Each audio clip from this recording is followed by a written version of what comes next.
so stressed.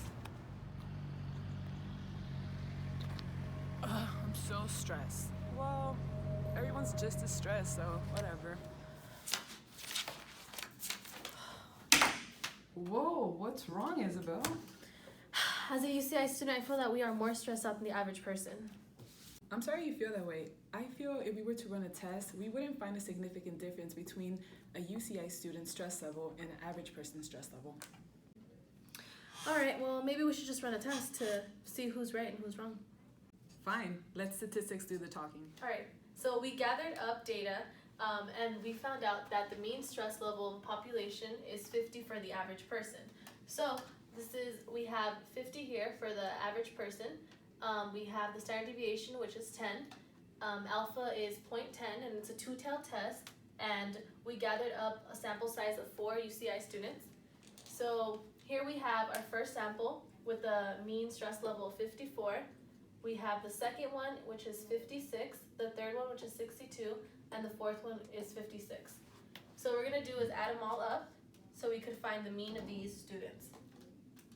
54 plus 56 plus 62 plus 56 equals 228. We have 4 people, our sample, and we get 57. So 57 was our mean for these UCI students. So 57 is our sample mean. We're going to subtract it from 50. We're going to divide it by our standard error, and we know our standard deviation of population is 10. So we plug that in here, divided by 4, our sample size, and we get 5 for the denominator, and the numerator is 7. So when we divide these two numbers, we get 1.4. 1.4 is our test statistics. Let's test it out. Your test statistic is 1.4, but in order to see if this actually works, we first have to figure out our critical value. Our significance level, or our alpha level, is 0.10. Since this is a two-tailed test, we divide this by 2, which gives us 0.05. With that information, now we know that we're looking for 0.95. So it's here. We're going to have a critical value of 1.6, 4, and we're going to round it off to 5, which gives us 1.645.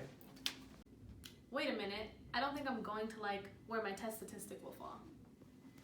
It's not about liking where the test statistic falls, it's to find out if there is a significant difference. So 1.4 is here. Critical values, negative and positive, are on this side. Notice that our rejection region falls where the red portion is highlighted. Therefore, we are unable to reject this null. So in other words, we fail to reject the null. We conclude there is not enough evidence to say UCI students are more stressed than the average. Looks like you're gonna have to find something else to blame your stress on. Wait, maybe you're stressed because you're my friend. Maybe you're right.